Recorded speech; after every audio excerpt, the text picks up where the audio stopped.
تعالیٰ بندوں کو آزماتا ہے، پرکھ کرتا ہے، امتحان لیتا ہے، طرح طرح کی نعمتوں سے اسے مالا مال کرتا ہے، کاروبار وسیع ہو جاتا ہے، اس کے لیے دولت کے انبار لگ جاتے ہیں، دنیاوی مال و اسباب اس کے لیے جمع ہو جاتا ہے، منصب ملتا ہے، عہدہ ملتا ہے، اقتدار ملتا ہے، شان و شوکت ملتی ہے، لوگوں کے دلوں میں اس کا گھر بنتا ہے، تو اس کے ذہن میں یہ بات آتی ہے کہ میرے رب نے مجھے جو عزت دی ہے میں اس کا استحقاق رکھتا تھا، اور میں اگر اس لائق نہ ہوتا تو مجھے کیوں نوازا جاتا، تو گویا میرا رب میرے اوپر راضی ہے۔ اور پھر جب محفل نعت میں مہمان خصوصی بھی بن گئے تو پھر تو ان کے نفس کو اور تسکین مل گئی۔ جب پیر صاحب نے بھی ان کو ہی اہمیت دی تو پھر انہیں لگا کہ واقعہ ہی ہمارا رب ہم پہ راضی ہی ہے، تبھی تو ہمیں مذہبی طبقوں کے اندر بھی اہمیت مل رہی ہے، حالانکہ وہ جانتے ہیں کہ ہم نے یہ دولت کیسے حاصل کی ہے، وہ جانتے ہیں کہ میں سجدے کی توفیق نصیب نہیں ہے، وہ جانتے ہیں کہ آج اس محفل میں مہمان خصوصی سے تو کل ہم شراب خانے میں تھے، انہیں پتہ ہے، لیکن اس کی طرف توجہ نہیں جاتی، سوچتے نہیں ہیں، بلکہ وہ یہ سمجھتے ہیں کہ ہمیں یہ جو عزت مل رہی ہے یہ اللہ تعالیٰ کی طرف سے ہماری کسی قبولیت کی وجہ سے یہ عزت ہے، حالانکہ یہ ان کی آزمائش تھی، ان کا امتحان تھا۔ دوسری بات، وَأَمَّا إِذَا مَبْتَلَاهُ، اور جب اللہ اس کو آزماتا ہے، فَقَدَرَ عَلَيْهِ رِزْقَهُ، اور اس کے رزق کو تنگ کرتا ہے، اس کو آزمائش کی بھٹی میں ڈالتا ہے، فَيَقُولُ رَبِّي أَهَانَنِ، تو پھر وہ چیخ اٹھتا ہے میرے رب نے تو مجھے ذلیل کر کے رکھ دیا۔ بیماری آ جائے، ابتلا میں مبتلا ہو تو وہ کہتا ہے کہ میرا رب مجھ سے ناراض ہو گیا، تو یہ انسان کی کج فکری، ایسا نہیں ہے۔ کسی شخص کو دولت کا دیا جانا یہ اللہ کی رضا کی دلیل نہیں ہے، اور کسی شخص کو غربت کے امتحان میں ڈالا جانا یہ اللہ کی ناراضگی کی دلیل نہیں ہے۔ حضرت امام رازی نے لکھا ہے کہ مکے سے لے کر طائف تک 70 ایسے نبیوں کی قبریں ہیں جن کی وفات صرف بھوک کی وجہ سے ہوئی ہے، تکلیفوں میں، آزمائشوں میں، امتحانوں میں، ابتلاؤں میں اس کے بندے رہے ہیں۔ میرے اور آپ کے آقا و مولا حضور ختمی المرتبت کے گھر میں کبھی برابر چولہا نہیں جلتا تھا، کبھی کھانے کے لیے کچھ میسر نہیں ہوتا تھا، پانی پی کے اور کھجور کھا کے گزارا ہوتا تھا، تو یہ تو کوئی دلیل نہیں ہے۔ اللہ کی رضا کی دلیل کیا ہے؟ نیکی کی توفیق مل جانا، اور اللہ کی ناراضگی کی دلیل کیا ہے؟ کسی شخص کا گناہ پہ دلیر ہو جانا۔ کوئی بندہ گناہ پہ دلیر ہے اور معصیت، نافرمانیاں، اللہ کے حکموں کو توڑنا اس کا مزاج ہے، تو سمجھو اللہ اس سے ناراض ہے۔ اور اگر کسی کو اللہ نے سجدے کی توفیق دی ہے، کسی کو اللہ نے اپنے راستے میں خلوص کے ساتھ خرچ کرنے کی توفیقات عطا کی ہیں، حلال حرام کی تمیز اس کو عطا کر دی گئی ہے، تو پھر سمجھ لو کہ اللہ اس پہ راضی ہے۔ باقی رہی بات کہ کسی کو دولت کا زیادہ دیا جانا، کسی کو کم دیا جانا، تو یہ آزمائش ہے۔ اب جو اہل ایمان ہیں، اللہ کے بندے ہیں، وہ کیا کرتے ہیں؟ جب دولت زیادہ ملتی ہے، اقتدار ملتا ہے، منصب ملتا ہے، تو صرف اللہ کے شکر کے دائرے میں آ جاتے ہیں، اور جب مصیبت آتی ہے، تکلیف آتی ہے، اذیتوں میں مبتلا ہوتے ہیں، تو پھر وہ یہ نہیں کہتے کہ ہمارے رب نے ہمیں ذلیل کر دیا، بلکہ وہ اس پہ صبر کرتے ہیں اور اللہ کے حضور دعائیں کرتے ہیں، التجائیں کرتے ہیں کہ مالک تو نے جو جس آزمائش میں ڈالا ہمیں پورا اترنے کی توفیق نصیب فرما، ہماری سفید پوشی کا بھرم نہ ٹوٹے، اور ہمیں اس مشکل وقت سے بچانا کہ جب ہماری یہ غربت ہمیں کفر تک لے جائے، اور جب ان کو دولت مندی دی جاتی ہے تو وہ ڈرتے ہیں کہ اللہ ایسا نہ ہو کہ یہ دولت ہمیں فرعون بنا دے، یہ دولت ہمیں نمرود بنا دے، ہمارے اندر بخل پیدا ہو، تکبر پیدا ہو، ہمارے اندر غرور پیدا ہو، تو وہ اس حالت کے اندر اللہ تعالیٰ کا شکر یا دوسری حالت میں اللہ کے حضور صبر کی توفیق مانگتے ہیں اور صبر کے ساتھ اپنی زندگی گزارتے ہیں۔ آقا کریم علیہ السلام نے ارشاد فرمایا کہ کون ہے جو مجھ سے یہ کلمات لے اور ان پر خود عمل کرے اور پھر آگے ان لوگوں تک پہنچائے جو ان چیزوں پر عمل کرے۔ تو بہت سارے لوگ جھولیاں پھیلا کے آگے بڑھ جاتے، لیکن علم کے لیے جو حرص حضرت ابو ہریرہ کے سینے میں تھی اس وجہ سے انہوں نے پہل کی اور آگے بڑھ کے عرض کی حضور یہ خیرات میری جھولی میں ڈال دیجیے، میں خود بھی عمل کروں گا اور ایسے لوگوں تک پہنچاؤں گا بھی جو ان پر عمل پیرا ہوں۔ تو کہتے ہیں حضور نے میرا ہاتھ پکڑ لیا اور 5 چیزیں گنوائیں۔ پہلی بات میرے حضور نے ارشاد فرمائی، اتق المحارم تکن عابد الناس، اللہ کی حرام کردہ چیزوں سے بچ جاؤ، تم لوگوں میں سب سے بڑے عبادت گزار بن جاؤ گے۔ نیکی کرنا بہت اہم ہے،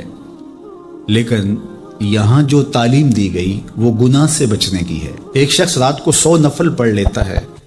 لیکن صبح اٹھ کے کسی کا حق غصب کرتا ہے، کسی کو گالی دیتا ہے، جھوٹ بولتا ہے،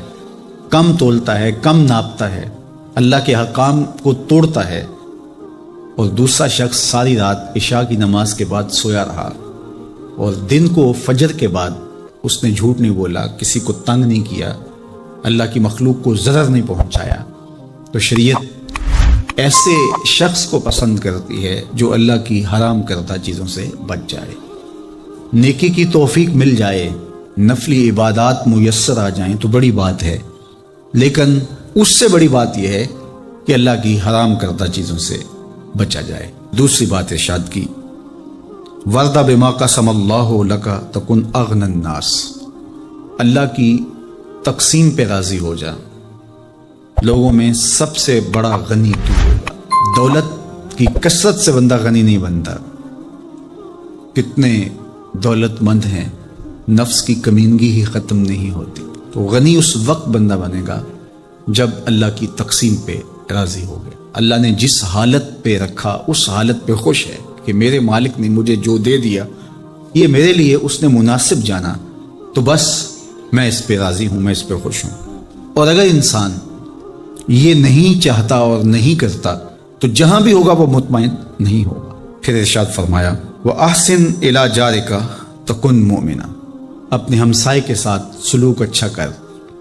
تو کامل مومن ہو جائے گا۔ جو آپ کا ہم سایہ ہے تو آپ کا سایہ شفقت کا اس پر پڑنا چاہیے۔ آپ کا ہم سایہ آپ کی طرف سے سخت دھوپ میں اذیت گوارا نہ کرے، بلکہ آپ کے ہمسائے کے آپ ہمسائے ہی قرار پائیں۔ تو آپ کے ایمان کی کسوٹی یہ ہے، آپ کے مومن ہونے کا معیار یہ قرار دیا گیا کہ آپ اپنے ہمسایوں کے ساتھ کیسے ہو۔ چوتھی چیز، وَأَحِبَّ لِلنَّاسِ مَا تُحِبُّ لِنَفْسِكَ تَكُنْ مُسْلِمًا، اگر تم کامل مسلمان بننا چاہتے ہو تو جو اپنے لیے پسند کرتے ہو تمام مخلوق کے لیے وہ پسند کرو۔ اب کوئی شخص یہ مزاج اپنی طبع میں راسخ کر لے تو معاشرے کے اندر شر، فساد، بدامنی، کسی کے حقوق کو غصب کرنا، کسی سے زیادتی کرنا، کسی کا برا چاہنا، سب کچھ ختم ہو جائے گا اور یہ معاشرہ جنت نظیر بن جائے گا کہ جو ہم اپنے لیے پسند کرتے ہیں وہ ہم اپنے دوست کے لیے، بھائی کے لیے، ہمسائے کے لیے، عزیز کے لیے، رشتہ دار کے لیے پسند کریں۔ اور پانچویں بات، وَلَا تُكْثِرِ الضِّحْكَ فَإِنَّ كَثْرَةَ الضِّحْكِ تُمِيتُ الْقَلْبَ، ابو ہریرہ زیادہ ہنسا نہ کرو، زیادہ ہنسنے سے دل مر جاتا ہے۔ مسکرانا تو سنت ہے، مسکرانا حضور کی عادت تھی، جس کی تسکین سے روتے ہوئے ہنس پڑیں، اس تبسم کی عادت پہ لاکھوں سلام۔ مسکرانے کے بعد اگلا مرحلہ دہک کا آتا ہے، لیکن دہک کبھی کبھی حضور سے صادر ہوا اور کہا یہ حضور علیہ السلام سے صادر نہیں ہوا، تو کہے سے منع کر دیا گیا۔ دہک کبھی کبھی ہو اور تبسم آپ کی زندگی میں شامل ہو۔ اللہ اس حدیث پاک کا نور ہماری روحوں میں اتار دے اور ہمارے باطن میں چراغاں کرے۔ کرونا وائرس کی وجہ سے پورے ملک کے اندر لاک ڈاؤن ہے،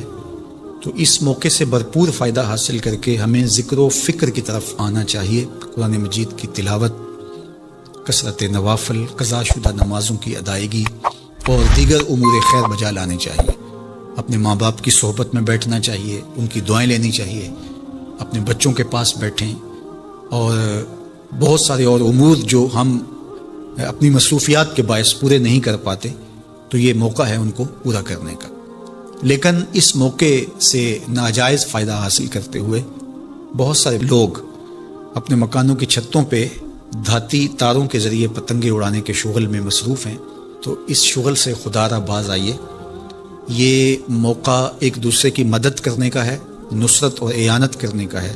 نہ یہ کہ مکانوں کی چھتوں پہ کھڑے ہو کے آپ خونی کھیل کھیلیں اور دھاتی ڈور کے ذریعے سے لوگوں کے گلے کٹیں اور لوگوں کو نقصان ہو۔ تو اس سے خدا را ہمیں خود بھی باز آنا چاہیے اور اپنے بچوں کو بھی اس سے روکنا چاہیے، ان کی حوصلہ شکنی کرنی چاہیے۔ ویسے بھی علماء نے کہا کہ یہ جو پتنگ کٹتی ہے تو بچے اس کو لوٹنے کے لیے دوڑتے ہیں اس کے پیچھے، تو عمومی طور پہ ہمارے ہاں یہ کہا بھی جاتا ہے کہ میں پتنگیں لوٹ رہا ہوں یا لوٹ کے لایا ہوں، تو شرعاً وہ اس کی ملک نہیں تھی تو وہ کیسے اس کو اپنے پاس رکھ سکتا ہے؟ تو یہ ایسا گناہ ہے جس کو گناہ نہیں سمجھا جاتا، اور بچپن میں معصوم ذہن پر لوٹ مار کا تصور اس سے ابھرتا ہے اور آج وہ پتنگ لوٹ کے لایا ہے تو کل بڑا ہو کے بڑا لٹیرا بنے گا.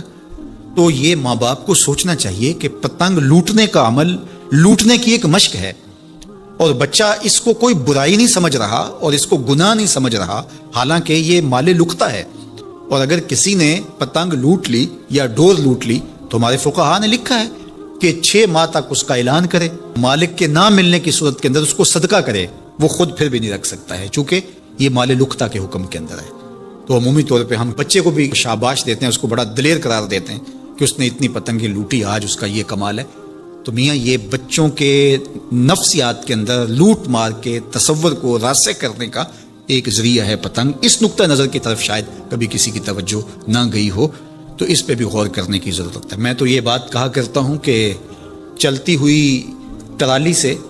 یا ٹرک سے جو بچہ گنا لوٹتا ہے تو اس کو بچے کی بہادری اور فنکاری سمجھا جاتا ہے، لیکن آج جس نے گنا لوٹا ہے تو کل وہ ملک لوٹنے لگے گا، کل وہ اور کچھ بھی لوٹے گا. تو یہ چونکہ جب برائیاں شروع ہوتی ہیں تو بڑے پیمانے سے شروع نہیں ہوتی، چھوٹے پیمانے سے شروع ہوتی ہیں. تو پتنگ لوٹنے کا تصور لوٹ مار کی طرف لے جانے والا ہے. اور دوسرا یہ قاتل ڈور کتنے لوگوں کی زندگی کا چراغ بجھا دیتی ہے، اور کیا گزرتی ہے ان ماں باپ کے اوپر جن کا لخت جگر، جن کا بیٹا ان کے ہاتھوں کے اندر دم توڑ جاتا ہے اور گلا کٹ گیا ایک ڈور سے. اور ایسے واقعات ہم کتنے سنتے ہیں. تو میں گزارش کروں گا کہ اس خونی کھیل سے باز رہا جائے. اخلاقیات بھی اجازت نہیں دیتے، ہمارا ملکی قانون بھی اس کی اجازت نہیں دیتا، اور پنجاب پولیس بھی اس پر ایکشن کر رہی ہے. ان کے ساتھ تعاون کیجئے اور اپنے گرد و پیش کے ماحول کی انہیں خبر بھی کیجئے، خود بھی بچیے، اپنی اولادوں کو، بچوں کو بھی اس سے محفوظ رکھیے. اللہ آپ کی حفاظت کرے. والسلام علیکم ورحمۃ اللہ وبرکاتہ. قرآن مجید کا اسلوب بیان دیکھیے کتنا دل آویز اور خوبصورت، اور مذہب اسلام کی خوبصورتی دیکھیے. غریبوں کو، یتیموں کو، لاچاروں کو، اپاہج اور کمزوروں کو، بیوگان اور اراملہ اور مساکین کو مدد کرنا، ان کی اعانت کرنا، ان کو کھانا دینا، یہ تو سارے لوگ کہتے ہیں. لیکن قرآن نے کتنی خوبصورتی کے ساتھ ہمیں بتایا کہ مسئلہ کھانے کا نہیں ہے، مسئلہ ان کو عزت دینے کا ہے. اگر تم ان کو کھانا دیتے ہو اور تذلیل بھی کرتے ہو تو تم اللہ کی رضا کبھی نہیں پا سکتے.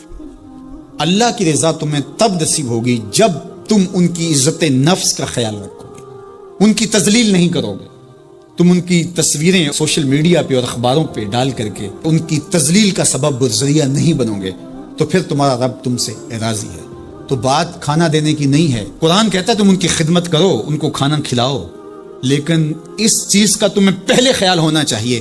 کہ تم ان کی عزت نفس کو مجروح نہ ہونے دینا.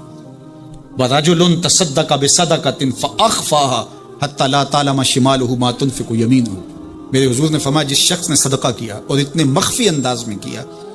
کہ جو دائیں ہاتھ نے خرچ کیا بائیں ہاتھ کو اس کا پتہ ہی نہ چلا، قیامت کے دن جب کوئی سایہ نہیں ہوگا اللہ ایسے شخص کو اپنے عرش کا ٹھنڈا سایہ نصیب فرمائے گا. کتنی بڑی بات ہے. قرآن نے ہمیں سرا و اعلانیہ دونوں طریقے بتائے ہیں. اعلانیہ بھی خرچ کر سکتے ہو، مخفی بھی خرچ کر سکتے ہو، لیکن اعلانیہ خرچ تم تب کرو گے جب کسی کی عزت نفس کا مسئلہ نہیں ہوگا. آپ مسجد کے لیے فنڈ مانگ رہے ہیں، کوئی بات نہیں، یہاں تو کوئی ایسا شخص نہیں ہے، لیکن کسی ایک شخص کو دے رہے ہیں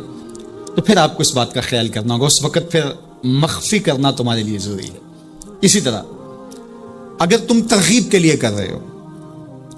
تو کوئی بات نہیں ہے، لیکن اس میں بھی تم یہ خیال رکھو کہ ترغیب میں بھی کسی کا دل نہ دکھنے پائے، کسی کی تصویر نہ آنے پائے. ترغیب دلانے کے بہت سارے طریقے ہیں، لیکن ترغیب دلانے سے قبل اپنے دل سے سوال کر لو ترغیب کے پیچھے چھپی ہوئی کہیں ریاکاری تو نہیں ہے. چونکہ ریاکاری جو ہے یہ کالے پتھر پر کالے رنگ کی چیونٹی چلے تو اس کی چال سے بھی زیادہ باریک ہے. تو یہ بڑی باریک چال ہے.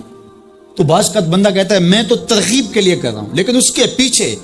اس کا نفس کھڑا ہوتا ہے اور اس کے نفس پہ یہ شاک ہوتا ہے کہ وہ بغیر تشہیر کے کرے، تو وہ ترغیب کا نام لے کے اپنی اس ریاکاری کے اوپر ترغیب کا پردہ ڈالنا چاہتا ہے، لیکن ہوتی ریاکاری ہی ہے. تو یہ اپنے آپ سے پوچھے. بندے کو پتا ہوتا ہے کہ میں کہاں کھڑا ہوں. اقبال نے کہا تھا کہ ملا سے نہ پوچھ اپنے دل سے پوچھ. تو بندے کو پتا ہوتا ہے کہ یہ ترغیب ہے یا اس کے پیچھے چھپی ہوئی ریاکاری ہے. اور ریاکاری تھوڑی سی بھی اللہ کو قابل قبول نہیں ہے۔ حضرت ابو امامہ الباہلی رضی اللہ تعالیٰ عنہ فرماتے ہیں کہ میں نے حضور سے پوچھا کہ ایک شخص جہاد کرتا ہے اور اپنی جان وار دیتا ہے اور اس کا مقصد اللہ کے دین کو سربلند کرنا ہے، لیکن اس کے ذہن میں یہ بھی ہے کہ چلو میری بہادری کے جھنڈے بھی لگ جائیں گے، تو کیا اس کو اس عمل کا صلہ ملے گا؟ تو میرے حضور نے ارشاد فرمایا فلا شیء لہ، اسے کوئی اجر نہیں ملے گا۔ اللہ صرف اسی عمل کو قبول کرتا جو محض اس کے لیے کیا جائے۔ تیرے عمل میں اخلاص ہو تو اس کا اجر کچھ اور ہے، حور و خیام سے گزر بادہ و جام سے گزر، جو محض اس کی رضا کے لیے عمل کیا جائے وہی عمل ہے۔ حضرت معاذ بن جبل رضی اللہ تعالیٰ عنہ حضور کے روضہ انور کے پاس بیٹھ کے رو رہے تھے، حضرت عمر گزرے تو رک گئے، کہا معاذ رو رہے ہو؟ کہا کہ صاحب مزار کا ایک فرمان یاد آیا جس نے مجھے رلا دیا۔ تو کہا وہ کیا فرمان تھا؟ کہا ایک دن حضور نے کہا تھا تھوڑی سی ریا بھی شرک ہے، تھوڑی سی ریا بھی شرک ہے۔ تو ضرور رکیے، آپ ترغیب کا نام لے رہے ہیں کہ میں ترغیب دینے کے لیے کر رہا ہوں، لیکن ذرا ایک لمحے کے لیے رک کے اپنے آپ سے سوال کر لیجئے، ترغیب کے پردوں کے پیچھے چھپی ہوئی کہیں ریا تو نہیں ہے؟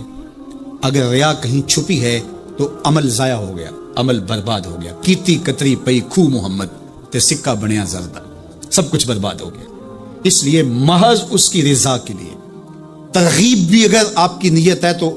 اس سے قبل اچھی طرح اپنے آپ کو جانچ لیں کہ ہم کھڑے کہاں ہیں۔ اللہ اکبر۔ تو کہا کہ کلا بل لا تکرمون الیتیم، تمہارا مسئلہ یہ ہے کہ تم یتیم کی تکریم نہیں کرتے ہو، عزت نہیں دیتے۔ حضور علیہ الصلوۃ والسلام نے فرمایا کہ مومن کا معاملہ بھی بڑا عجیب ہے کہ اسے اگر تکلیف ہوتی ہے تو اس پر وہ صبر کرتا ہے، یا اسے خوشی ملتی ہے تو اس پر وہ شکر کرتا ہے، تو دونوں صورتوں میں اللہ اس کو اجر عطا کرتا ہے۔ اور یہ صرف شان مومن کی ہی ہے کہ وہ مصیبت پر صبر کرے، بلکہ فرمایا کہ مومن کے پاؤں میں کانٹا بھی چبھتا ہے تو اس کا بھی اس کو اجر دیا جاتا ہے، اس کے درجے بلند ہوتے ہیں، اس کے گناہ معاف کر دیے جاتے ہیں، اس کی خطاؤں سے درگزر کر لیا جاتا ہے۔ لیکن یہ مشروط ہے اس تکلیف کو صبر کے ساتھ برداشت کرنے سے۔ اگر وہ واویلا کرتا ہے، ناشکری کے کلمات کہتا ہے، تو تکلیف تو ختم نہیں ہوتی لیکن اجر زائل کر دیا جاتا ہے۔ تو اس لیے ہمیں ہر صورت کے اندر صبر کے دامن کو مضبوطی سے تھامنے کی تلقین کی گئی ہے، اور اہل ایمان کو یہ بھی سبق دیا گیا کہ جب انہیں کوئی بھی مصیبت پہنچتی ہے تو وہ کہتے ہیں انا للہ و انا الیہ راجعون، کہ ہم اسی کے ہیں اور اسی کے حضور پلٹ کے جانا ہے۔ تو یہ وہ امر ہے کہ جو ان کی طبیعت کے اندر ٹھہراؤ پیدا کرتا ہے اور ان کی زندگیوں کے اندر اللہ تعالیٰ جل شانہ پر جو یقین ہے اس کا پتہ دیتا ہے۔ اگر مصیبت کو اللہ کی طرف سے سمجھ کے مان کے صبر کیا جائے، اس کو مقدور سمجھا جائے، اس پر واویلا نہ کیا جائے، اللہ کی نافرمانی کا کوئی کلمہ نہ بولا جائے، اپنے عقیدے میں تزلزل نہ آنے دیا جائے، اپنے رویوں کی خوبصورتی کو زائل نہ ہونے دیا جائے، تو اس کا مطلب ہے کہ وہ شخص مومن ہے، اس کا یقین ہے کہ یہ اللہ کی طرف سے ہے۔ تو پھر اس کے یقین کے صلے کے اندر اللہ اس کو پھر ہدایت قلب کا چراغاں نصیب کرتا ہے۔ اور فرمایا واللہ بکل شیء علیم، اور اللہ ہر شے کو جاننے والا، اسے پتہ ہے کہ کسی پر مصیبت نازل کیوں کرنی ہے، اور اس مصیبت سے اس کا امتحان لینا مقصود ہے، اس کے درجوں کو بلند کرنا مقصود ہے، اس کے گناہوں کو معاف کرنا مقصود ہے، اس کو کسی آزمائش میں ڈال کر کے اس کو مزید کندن بنانا مقصود ہے، یا اس کا کیا مقصود ہے، اس کو سزا دینا مقصود ہے، یہ اسے پتہ ہے۔ تمہارا رب تمہاری طرف آنے والی جو تکلیفیں ہیں ان کے اندر ہزارہا پنہا حکمتوں سے واقف ہے۔ یہاں یہ بات بھی سمجھنے کے قابل ہے کہ جو شخص مصیبت کے آنے پر صبر اور استقامت کے ساتھ اس سے نپٹتا ہے اور اللہ پر جو اس کا یقین ہے اس میں تزلزل پیدا نہیں ہونے دیتا،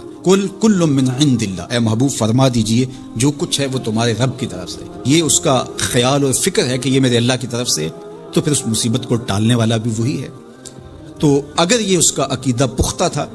تو پھر وہ مالک کی دہلیز چھوڑ کے، مالک کی چوکھٹ چھوڑ کے کسی اور دہلیز پہ نہیں جائے گا، کسی اور چوکھٹ پہ نہیں جائے گا، وہ اس مصیبت کو دور کرنے والا مؤثر حقیقی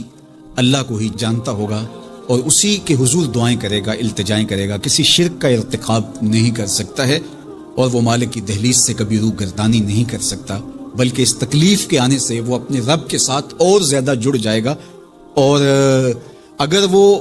صبر کرے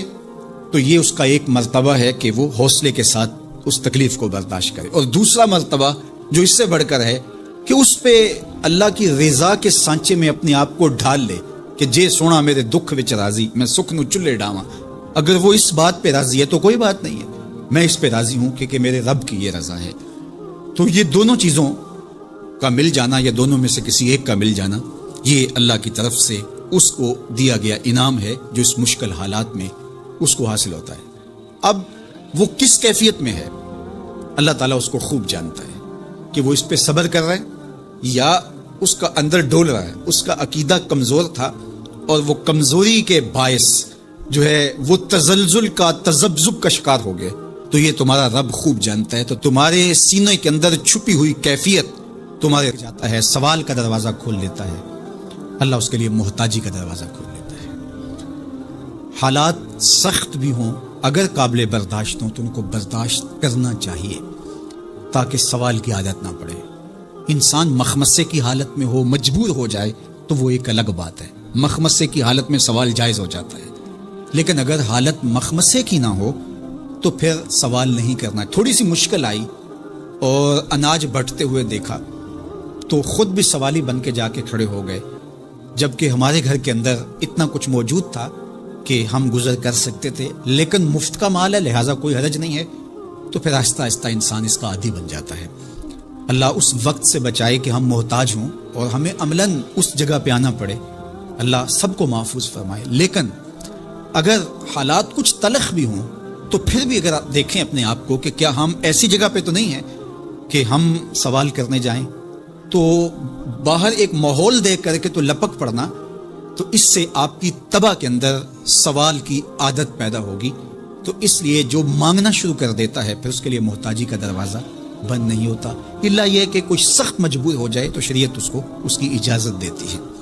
تیسری بات میرے اور آپ کے آقا و مولا نے جو قسم کر کے کہی، ما نقص مال عبد من صدقہ، کہ صدقے سے بندے کا مال کم نہیں ہوتا۔ آپ کا اکاؤنٹنٹ کہتا ہے کہ اگر اتنے پیسے اتنوں سے نکال دیے گئے تو باقی اتنے بچیں گے، کیلکولیٹر کا حساب بھی یہی ہے،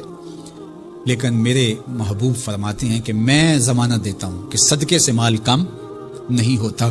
تو اس لیے تم راہ خدا میں خرچ کرو گے تو میرا رب کہہ رہا ہے خیر لانفسکم، یہ تمہارے لیے بہتر ہے، تمہیں لگتا ہے کہ اتنے کم ہو جائیں گے لیکن ایسا نہیں ہے، تمہارا مال صدقے سے گھٹتا نہیں ہے، صدقے سے تمہارا مال بڑھتا ہے، اور اللہ تعالیٰ جل شانہ ایک کا 10 گنا عطا کرتا ہے، 70 گنا عطا کرتا ہے، 700 گنا عطا کرتا ہے، فرمایا اللہ چاہے تو اس سے بھی زیادہ عطا کرتے، اور پھر فرمایا ان تقرض اللہ قرضا حسنا یضاعفہ لکم، اگر تم اللہ کی راہ میں قرض حسنہ دو تو وہ دگنا کر کے دے گا۔ اچھا یہ کیسا اللہ کا انداز بیاں ہے کہ خود مال دے کے خود کہہ رہا ہے مجھے قرضہ دو، اور پھر خود کہتا ہے میں دگنا دوں گا۔ دیا ہوا کس نے ہے؟ اسی نے، اور کہتا ہے کہ جو میں نے تمہیں دیا ہے اس سے مجھے دو، اور میں پھر اس کو اپنے دیے ہوئے مال سے دیے گئے مال کو دگنا کر کے تمہیں لوٹاؤں گا۔ اللہ اکبر، اور پھر فرمایا وَيَغْفِرْ لَكُمْ، اور تمہیں بخش بھی دوں گا۔ واللہ شکور حلیم، وہ شکر گزار بھی ہے اور حلم والا بھی ہے۔ اللہ اکبر، وہ بردبار بھی ہے، وہ تمہارا شکر گزار بھی ہوگا، تمہیں دگنا کر کے بھی دے گا، تمہاری مغفرت بھی کر دے گا، اور تمہارے مال میں کمی بھی نہیں آنے دے گا، اور یہ بہتر بھی تمہارے لیے ہوگا۔ یہ تمہاری آزمائش تھی، تمہارا مال تمہیں دے کر تم سے مانگا، اور جس کے لیے مانگا اس کو اللہ ڈائریکٹ بھی تو دے سکتا تھا، لیکن کہا کہ اس کی آزمائش ہے کہ اس کو غربت کی بھٹی میں ڈالا گیا، تمہاری آزمائش یہ ہے تمہیں فراوانی دی گئی۔ اب دیکھیے کہ وہ آزمائش میں پورا نکلتا ہے، تم آزمائش میں پورے نکلتے ہو، دونوں آزمائش میں پورے نکلتے ہیں، یا پھر تم نامراد اور ناکام ہو جاتے ہو۔ اللہ اکبر، اللہ جل شانہ پورے عالم کے اوپر پھیلی ہوئی وبا کو دور فرمائے، بالخصوص امت مسلمہ کی خیر کرے، اور میرے وطن پاکستان کو امن کا، نور کا، رحمت کا گہوارہ بنائے، اور یہاں نظام رسول کی بہاریں پیدا کرے۔ اللہ ہمیں معاشی بحرانوں سے نکال کے معیشت کا استحکام عطا کرے، اور ایک دوسرے کے لیے جذبہ احساس، جذبہ ہمدردی اور راہ خدا میں خرچ کرنے کا جذبہ فراما ہمارا مقصود کرے۔